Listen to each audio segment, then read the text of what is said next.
Hello everybody, welcome to the Medyo Serious Talk Show with Red Oliero. I am joined, very excited to have Mr. Ronald Llamas as our guest. Ang binansagan na political pundit. Research ko pa kung paano i-pronounce yun. Hopefully I remembered it right. Dito ko lang narinig yun. Ganun ba? Finidsahan ng tatay ko yun. Sabi yun daw itawag sa'yo. Sila Edlinggaw yun. My dad is a fan and parati kang pinapanood with your political analysis. So I'm very excited to have you here. Anong general off the bat na question ko sa inyo is bakit tayo may tendency to keep these people in power?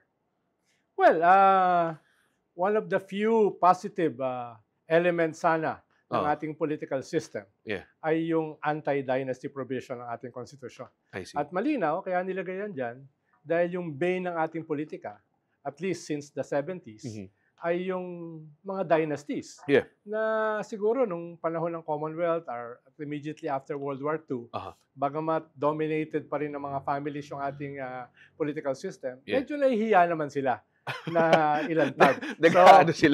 So usually yan, may naglalagay ng isa sa politika, isa dalawa, yung isa naglalagay sa military, yung isa naglalagay sa simbahan. So yung mga elites natin, ilahati naman, ini-spread out, no? Pero nung 70s ay lalo na after martial law or during martial law ay nagkaroon ng parang expansion itong mga dynasties na ito at nahirapan ng tanggalin since then. Kaya institutionalize sana sa ating konstitusyon. Kaso mukhang nagkamali ng kaunti yung mga framers ng 87 Constitution, hindi pa nila tinapos doon sa konstitusyon yung talagang implementation ng anti-dynasty. Iniwan nila sa Congress yung paggawa ng implementing rules. No? Kaya, syempre, yung magagawa ng implementing rules, yung mga dynasties din. Sabi nga ni Cardinal Sin nun, na itaboy natin si Alibaba, pero yung 40 thieves na iwan. So yung 40 thieves, hindi naman yung babaguhin yung ating rules of the game. No? Kaya since then, nag-deteriorate. At pinakamahalaga, itong mga dynasties na ito ay hindi na lang kinontrol yung politika, especially on the local level, kung hindi pati yung economy. Dahil sila yung may-ari ng mga kartel, sila may hawak ng mga milling, sila may hawak ng hoarding, sila may hawak ng smuggling. So, naging symbiotic yung relasyon nila sa isa't isa.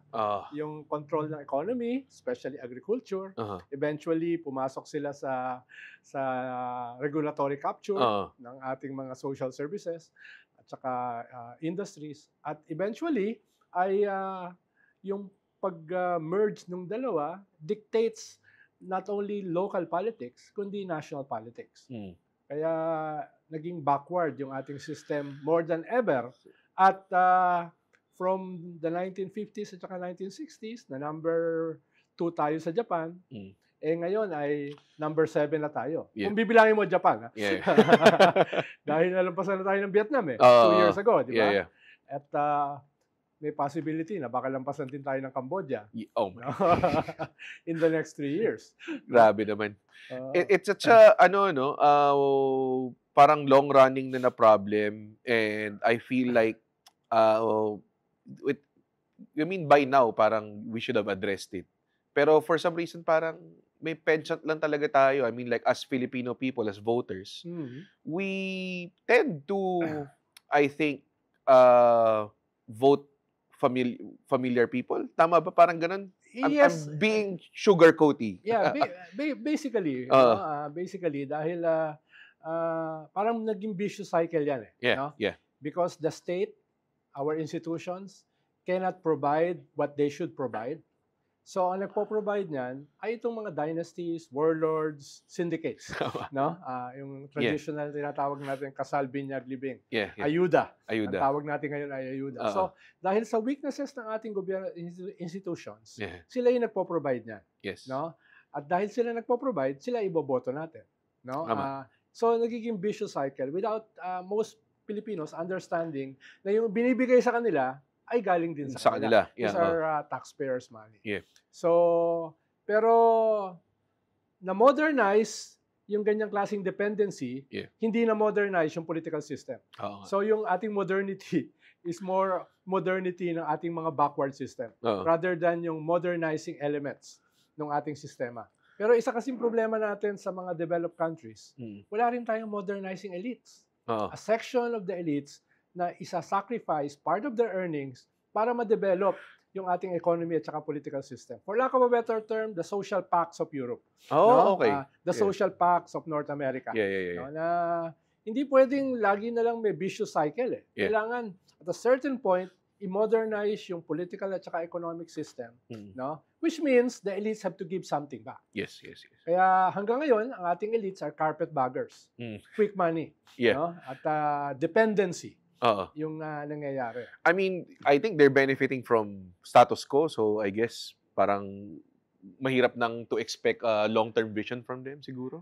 Well, yes. At saka, dahil nga very competitive yung ating economic system, so, yung modernizer, at least yung tingin ay may konting element ng modernity, ay nakita nila, hindi sila mag-advance o hindi sila kikita sa modernity. Tama, So, sumasabay sila doon sa mga pre-modern elements ng ating political system.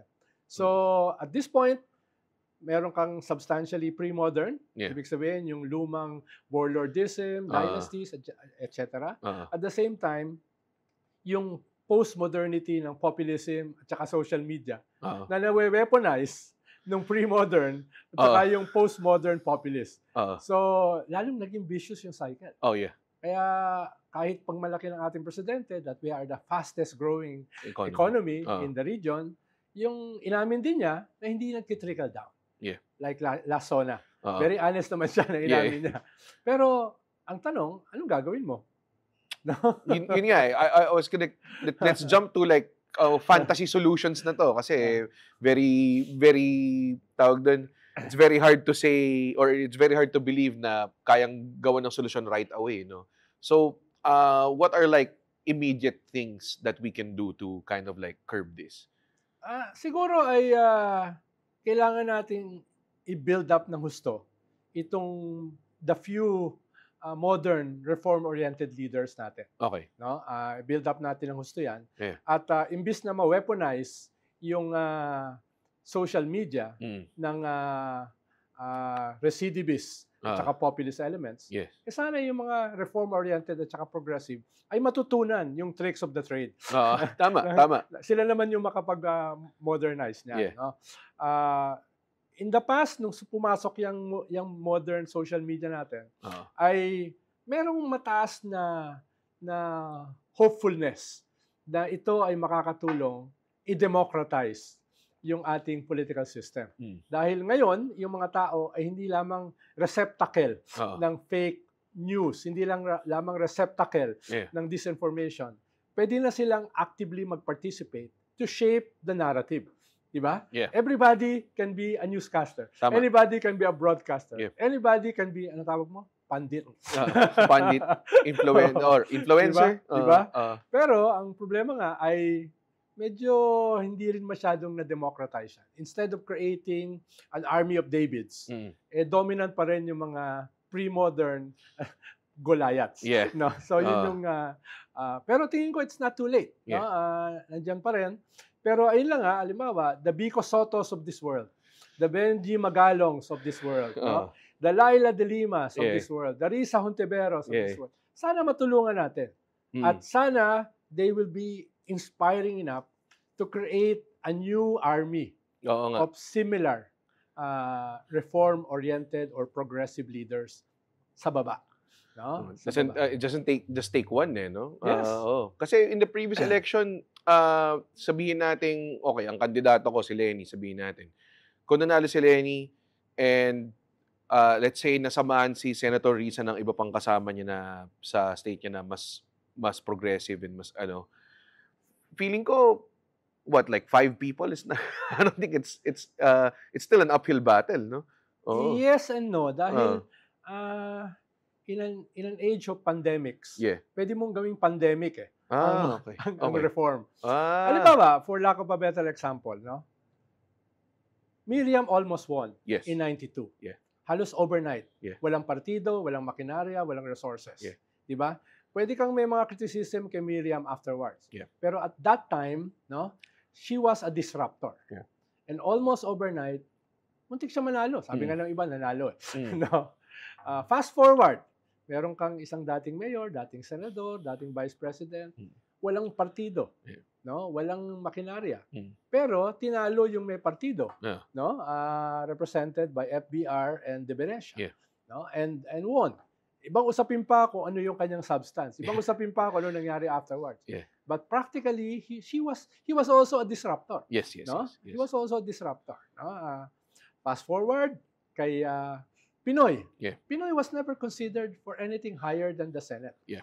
Pero dahil namatay yung kanyang mother, naging disruptor siya. At dahil sa kanyang narrative, kung walang korap, walang mahirap, nag-converge sa kanya ang mga reform-oriented modern elements na hindi ganun karami at nanalo siya against the richest Filipino at that time, no? Villar, no? Etc. So, ibig sabihin, pwede. At saka fast forward, no? You may disagree with everything he stands for. Pero si Digong, wala rin partido. Exactly. PDP laban, isa lang ang miyembro niya na kongresista. Walang makinarya, walang resources, pero na-capture niya, kahit pambubudol, na-capture niya yung imagination ng mga tao. Ibig sabihin, it can be done. No? Can a Bico do that? No? Can a Magalong do that? Can a Risa Hontiveros do that? No? So, tingin ko ay the possibility is there. No? Of course, maraming trabaho yan. No? Pero you can break the mold. No? You can break the mold. Perhaps if we are inspired enough, if we are organized enough, more than yung mga binanggit ko, it can be done. Oo nga, nakita na before. And more than just winning the position, but also kind of like winning over with the concept that your platform stands on, no? Parang ganun yung nangyari. Kasi when, sabihin natin si Digong, when President Duterte won, it was very parang, talaga, ito na, bakal na kamay, kailangan natin ng discipline, ganyan-ganyang klase. Everybody was so pro, or until now, very positive pa rin ang war on drugs, di ba? So, we could say na parang if we win something with the concept of i-reform natin ang gobyerno in such a progressive way, the concept can, we need the right mix. The balance between substance and form. Okay. Tinuro yata sa Arneo yan. Minsan kasi Lasal. Lasal ka ba? Sorry. Minsan nagsisitin ako noon kay Father Ferriol sa Ateneo. Magaling, no? So, it's about the balance between substance and form. Minsan masyado tayong focus sa substance. Platforms, ideology, visions, principles, which is very important. But this is a battle of brands. Ano yung brand na kakatawan sa modernity, kakatawan sa reform, kakatawan sa progressive ethos? No? For lack of a better term, ano yung ipapatulpo mo? Ano yung ipapatulpo mo? Dahil kung hindi mangyayari yan, 2 brand ang maglalabanan, or perhaps 3, sa 2028. The Duterte brand and the Tulpo brand. No? So, anong ating magiging balance, no, between substance and form? Kung sino makakagawa niyan, no, at merong leader na kakatawan niyan, malaki yung chance. It's still uphill. Tama. Pero sanay naman tayo sa uphill. Parating mga uphill. Ano siya, no? Medyo wild yung political climate ngayon, and I think it hasn't been felt as much as the last presidential elections. I don't think I've known so many people that are very politically aware and active nung time na yun, or parang they were really rallying to whatever cause that they were supporting. Nag-aaway sila sa families being torn apart by their Viber groups and everything. Do you think this is a positive pace or a positive kind of how do you say it? Di ko alam, climate or something? Yes, dahil ang tingin ko, dahil yung Uniteam na walang substance, no, ay napatunayan na Pyrrhic victory. Pyrrhic dahil immediately after the elections, nag-unravel ka agad. No? At yung glorious... Wala pang isang taon. Diba? At yung glorious defeat naman nung Pink, no, ay kung na-consolidate, na-harness, it could have been, by now, the major political actor. That's true. Dahil, ngayon lang ako sabi ko nga kay Randy David, nung sumama ako doon sa Pasay Rally, nung sumama ako doon sa Pasig Rally, Pasig Rally, 700,000. Pasay Rally, 800,000, 900,000. Yung Makati Rally, 1.2 million. Oh yeah, grabe. At lahat ito ay volunteers. Yes. Walang hakot. Wala kang makikitang isang hakot. Wala. Sa rally na yun. At kanya-kanyang costumes, kanya-kanyang sayawan, placards, kanya-kanyang clusters ng mga parties. No? Yung, sabi ko nga kay Randy David, this is like EDSA na hyper. Yeah. No? Mas hyper ito kaysa EDSA. No? It's like multi-event EDSA. It's happening all over the Philippines. Imagine if you could harness that at na-predict mo yung unraveling ng Uniteam, which is parang nga sa akin, a Pyrrhic victory. Yeah. No? Ikaw yung major political actor na yun. Tama. Baka karamihan ng kandidato mo sa Senate ay masisweep. No? More than even the administration. Kahit napakalakas ng administration during the midterm. Pero sayang, dahil na-PTSD yata yung mga pink, yung iba nag-uwian na, no? At yung leaders ay nagbakasyon na, no? At sayang. Tumigil. Hindi na-harness at saka hindi na-consolidate. Pero imagine mo yung quality. Imagine mo yung intensity of that 15 to 16 million votes. Yes. Hundreds of thousands of mobilizable force. Yes. Knocking on doors. Yes. No? If you could have harnessed that, iba ngayon. Totoo. Especially with the unraveling of the unity. Exactly. And we're coming up with another sa midterms no, national election natin next year. We could have harnessed that power to parang right now sa partido na yon, pseudo partido na yon ngayon, ang parang kumakandidato lang doon sa panig na yon, parang 3 lang, di ba? Parang ganoon. Yes. So I don't know. Dalawa na nga eh. Dalawa na. Tama. Kiko Bam na lang. Hindi Checky Bam na. Parang parang hindi ko alam because I was part of it. I was there with the very first rally sa Naga. Ewan ko kung paano umabot sa akin ang alok maging host. Baka maraming tumanggi nung una. At nandun ako sa pang 37 list or pang 50. Pumayag ako. And I thought that was gonna be like, swerte ako kasi ito na yung pinakamalaki because hometown to eh. Sabi ko, oh my God, we had like what? Tiga saan ka ba? Manila lang ako. My mother's side, they're from Bacolod but we're not very close. No? So, when we went to Naga, I thought that was gonna be the biggest rally. So I was like, I'm so blessed kasi dito na ako. We have like 8,000, 9,000 people. Gano'n na. Little did I know na lalaki pala ng ganong klase. And when you look back, it's such a nice feeling na nagkaroon ng ganon. Pero yun yung masakit eh. After that, nothing really came to fruition after that. I mean, syempre, apart from nagkaroon ng foundation and everything. Kung after ng election, nagkaroon ng nationwide Thanksgiving and listening tour to harness that base. Yeah, and transfer leadership from Lenny to Risa. Yes. No? At all the others na papalit. Yes. Dahil nagdesisyon si Lenny na magnanaga siya. Yeah. So, it could have been different by now. Yeah. Parang ngayon, naghahabol pa eh.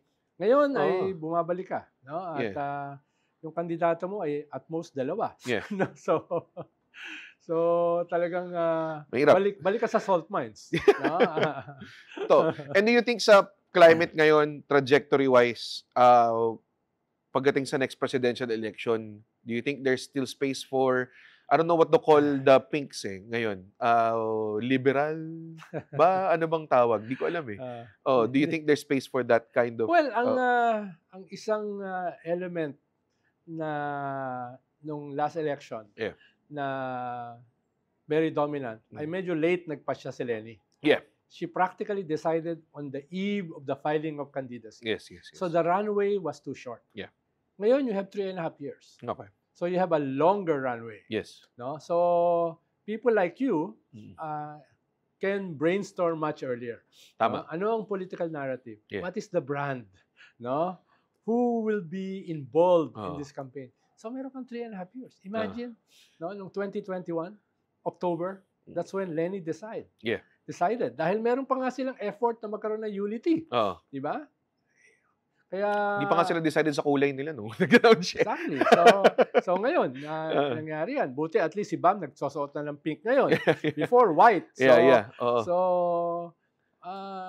yun yung medyo positive ngayon. You have a longer runway. You have lessons from the past. Hopefully, a lot of negative lessons para maiwasan mo. No? And perhaps we can learn the terrain much better than last election. No? If we're talking about, tali ko lang sa initial topic at the dynasties, no? In the next presidential elections, we know na parang Duterte camp will be running, I think. Yes. Are we sure kung sino ba? Or wala pa namang sinasabi kung sino? Well, kung hindi may impeach si Sara, it will be her. Okay. And then, another political dynasty, who do you think the Marcoses are in play with something? Baka si Martin Romualdez. Of course, Marcoses, gusto nila si Martin. Pero mababa sa ratings. So, hindi mo masyadong visible. Kung hindi siya tataas by 2027, baka maging kingmaker sila. Look for a winnable candidate na susuportahan nila. And for now, in the horizon, I see Tulfo. Or one of the Tulfos. Yes. No? Yun yung mangyayari. Because we're expecting 3 of them to be in the Senate. First time in our history. No? Pero ang problema rin kasi, kahit dominant ang mga dynasties, meron din kasing exasperation level. Yes. That was what I'm talking about. Meron kang meron siya na naman. Na lahat ay papatakbuhin. No? Meron kang mga sa Masbate na lahat ng district ang kongresista ay anak. So, so meron kang Senado na halos kalahati ay magkakamag-anak. Tama. So, meron ding point na, teka, sobra na to. Sobra na to. Kaya, yun yung point na either may exasperate yung tao o itutulak mo sila to be exasperated. Or a combination of both. And then, you can craft an alternative based on that. No? So, mga taong katulad natin have to help craft that narrative. No? Learn from the past, no? Hope for the future, and then consolidate the present. No? For lack of a better term, 1 step backward, 2 steps forward. I mean, that's not bad. Yeah. At siguro yun yung medyo positive element ng mga forces like us. Meron tayong ability para sa circumspection na wala itong mga dynasties na ito. Dahil sobrang taas ng kanilang level of entitlement, sobrang taas ng kanilang hubris, no? They cannot be circumspect. Tayo, dahil ang dami nating glorious defeats, we can be circumspect. At yun yung isang positive element ng ating kasalukuyan. We can learn from that. We are open to learning. No? And hopefully we still have enough energy. The only kind of like positive, well, hindi naman the only, pero one of the biggest positive things na naisip ko dyan with the last presidential election is I think hindi na nila pwedeng ituloy yung narrative na matagal lang nasa posisyon yung ganitong klaseng tao and everything. Mag-iba na tayo. Now, the people who are in power now, kumbaga yung mga pro-admin, they're the ones that are looking like na parang they're holding on to power. Especially na inaway nila yung nag-away sila, yung magkakapartido. So, I think sana, well, hopefully people think na how parang they want to, stay on with this power for a long time. No? Actually, ang problema nila, they're not even effective or compelling in defending their dynasties. Ang pinaka lame excuse na nila, wala namang batas eh. No? So habang walang batas, no, tatakbo kami. Yun na yung pinaka mataas na level ng kanilang defense sa kanilang pagiging dynasty. Ibig sabihin, wala silang effort na aminin man lang na, uy, maganda ang dynasties. Uy, nakakatulong ito sa tao. No? Hindi man lang binigay yung pro list. Di ba? So, ang kanilang pinaka-excuse na ay wala kasing batas eh. No? So, pwede. Madaling durugin yun. Madaling durugin yun. No? Pero we need alternative leaders who can be disruptive. Hindi pwede rito ang slow burn. It has to be quick burn. Oh, really? Diba? It has to be quick burn. Now, you have 3.5 years. No? hopefully you can shape the narrative in 2 years. Yes. And then prepare. And sustain it, di ba? Meron pang ganun. No? Yes, yes. And then go to war. Oh, yeah. Because this is a war. Yeah. No? This is a war for the future of our children and our children's children. No? Kailangan mai-pose ito na ganon. This is an existential battle. Yes, yes. Dito sa ating role within the region. Na inaatake tayo ng second biggest economy in the world, yes. the second most powerful military in the world, yes. no? And we cannot expect support no, from the world without getting our act together. Tama, tama. So lahat ito nangyayari, itong weaknesses ng ating political economic system while we are practically being invaded. Yes. No? Oo nga, no? We forget about that. Yes. Sometimes yung distractions of all of these like blue ribbon committees and nakakalimutan mo na they literally occupy our seats now. Yes. And our politicians. Yes, yes. Tama. Na-agree lang ako dun. It's such a it's such a passing fact na lang ngayon. We're not even surprised anymore or whatever. Do you think all of these like I don't want to say manhunt, no, but more of like all of these justices that are being served. Do you think it will have a positive effect or will supporters just be spurned more and ano mo yun? Well, yung appearance ni Digong sa Senate was basically meant to harness or to rally the troops. Oo nga eh. And to some extent, he was successful. Yes. Dahil yung troops niya ay paubos na. Yung kanyang surveys ay pabulusok pababa. No? Yung mga kaunting natitira sa kanila na political leaders ay nasuspend pa or permanently disqualified. So, this is an existential battle for them. Yes. So, nag-scale up si Digong at inassure siya ng kanyang alay sa Senate, hawak natin ito. Hawak natin ang hearing. At yun nga nangyari. Yeah. Pero, I doubt kung beyond their own troops, no, beyond their own fanatics, ay reach out pa sila doon sa mga nawala na sa kanila. Tama. Yung mga nawala na sa kanila, hindi na yung babalik. Pero, nagkaroon sila ng breath of life. Yeah. No? To say the least. No? They seem very, parang everybody rallied towards at least yung kanila na. No? Ikalawa, na-reprise nila yung kanilang political narrative noong 2016. Yes. Kaya nakita mo yung Senate na template ni Robin Hood Padilla. Yeah. Ginawa ni Bongo na nasa Committee on Silence for a long time. Biglang nagkaroon ng boses in that hearing. Yun yung Senate nila sa pagpasok ni Digong. That template. Ang problema, Digong being Digong, no, ay hindi niya maiwasang maging Duterte. Maging Digong. At nakita mo yung hubris and entitlement in full display. Oh my God. Hindi maiwasan, di ba?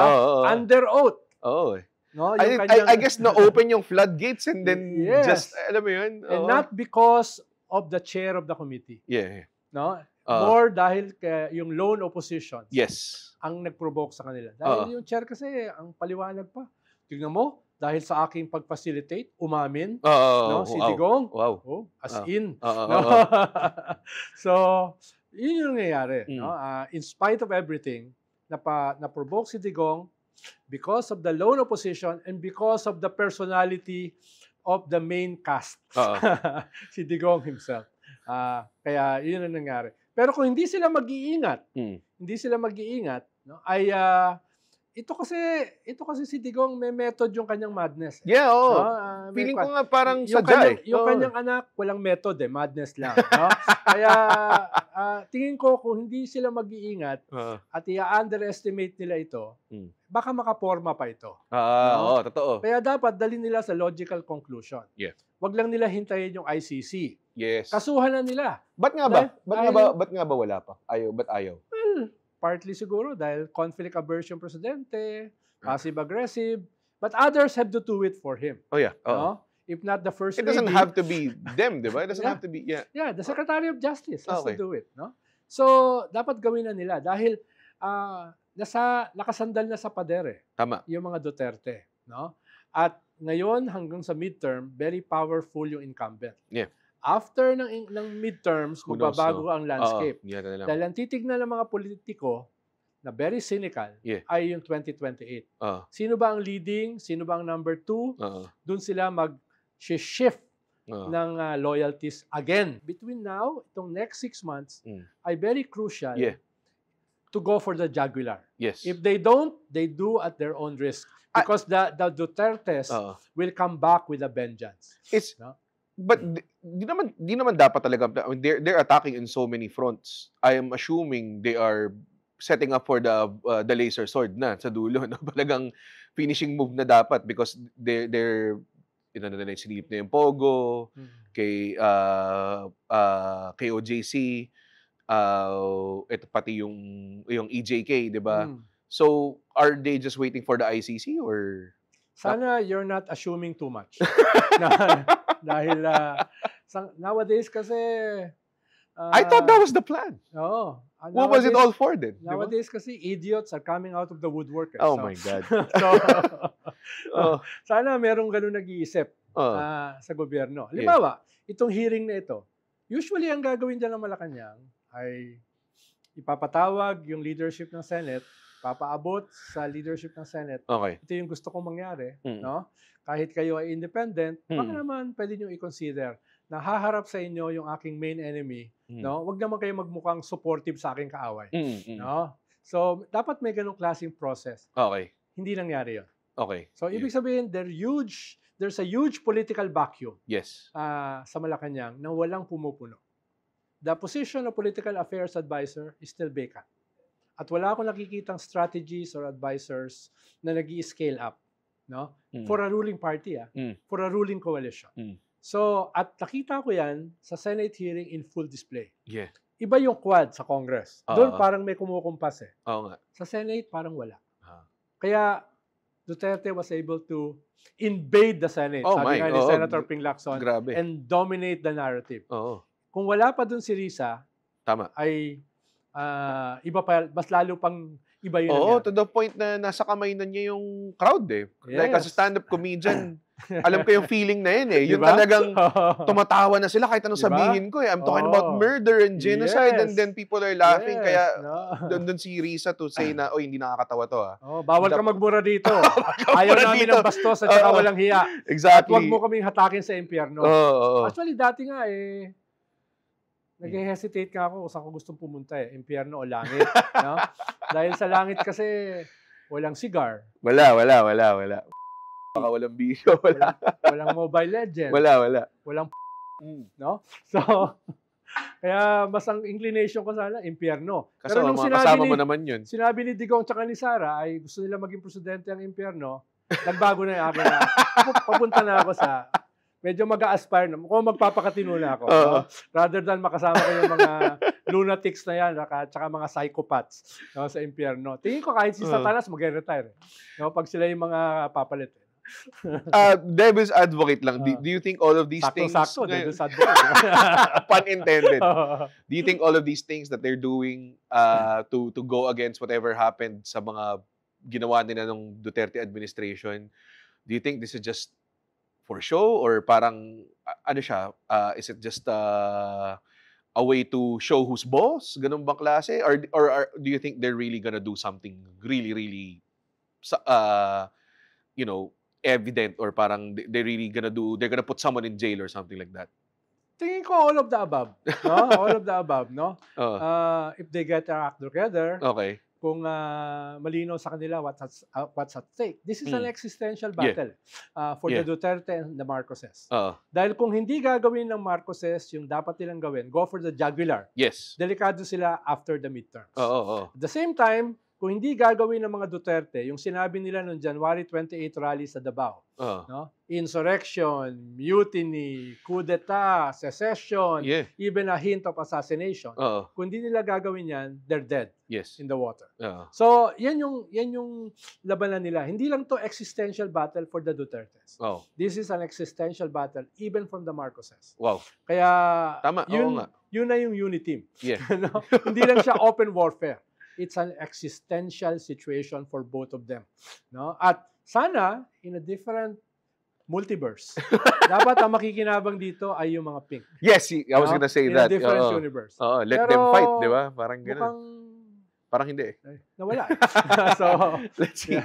Well, our producer, pinaka-executive producer and friend, si PP, Patik Paes, kind of set up the next segment for our show, no? So in which we will show you pictures of personalities and comment on the reactions, starting with Mr. Topacio over here. Anong masasabi natin sa kanya? The best lawyer ever. So loyal. Yeah. So buti pa hawak na karaoke mic imbis na tunay na mic. Okay, let's move on to the next one. Ito ang sinasabi ko, looks like a villain, sounds like a villain talaga eh. No? Si Salvador Panelo. The epitome of psychopathy. That's a good. Yeah. Like, I've heard many adjectives. Epitome of psychopathy is very good. Okay, let's go through the next one. Ayan, ang favorite ng lahat. Yes. Oo. To the point na naaawa na nga ako eh. Yeah. Di ba? Pag ako naging presidente, siya kukunin kong spokesperson.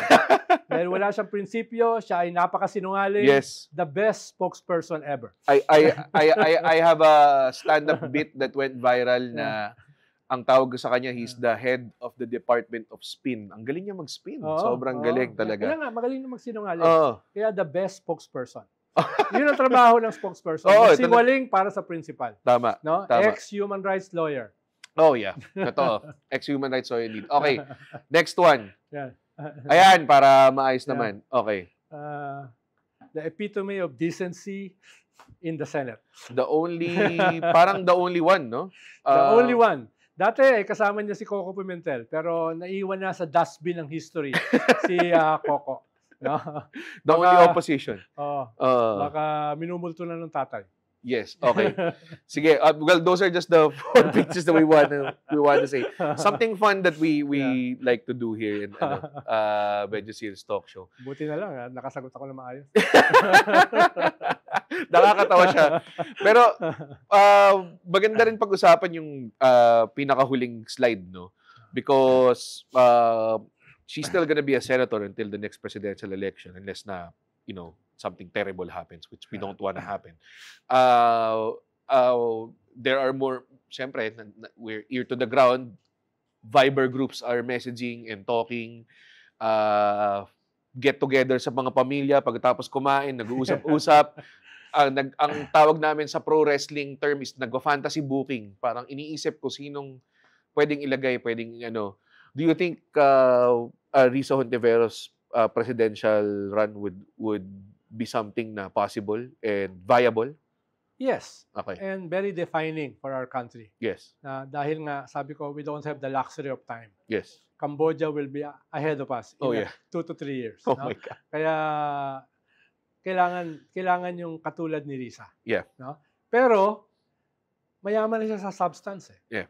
Mayaman na siya sa decency. Yes. Ang kailangan ay tulungan ng mga taong katulad nyo to develop a brand. Yes. A compelling brand. Totoo. Because people don't vote, unfortunately, based on platform. Based on principles, based on vision. Based on credentials, track record. Yes, they vote on a brand. Yeah. And usually, the compelling brand is a street fighter. No? Tama. Street fighter. So, yung generation nyo, ang kailangan tumulong dyan. Yung aming generation, laos na eh. No? Kami na lang ang mga suicide bombers. No? Itapat nyo kami sa mga kalaban. At yayakapin namin sila habang pinapasabog nga yung mga sarili. Well, sir, I could talk hours and hours and you did not disappoint. Thank you so much for guessing, sir. My pleasure. I enjoyed this. The Medyo Serious Talk Show is on at 1 News every Tuesday. Kung wala kayong TV, it's on at YouTube. Please check out all of the things that Mr. Llamas has done. It's very refreshing for me to check out your content din, sir. I'm a fan. As well as my dad din, na actually yung dad ko yung nagsabi sa akin na panoorin kita. Ganon. So, yeah, thank you so much. That was very, I wish we had willing ba yung dad mo maging suicide bomber like Every dinner, yun ang plano nila ng nanay ko. Thank you, sir. Salamat, sir.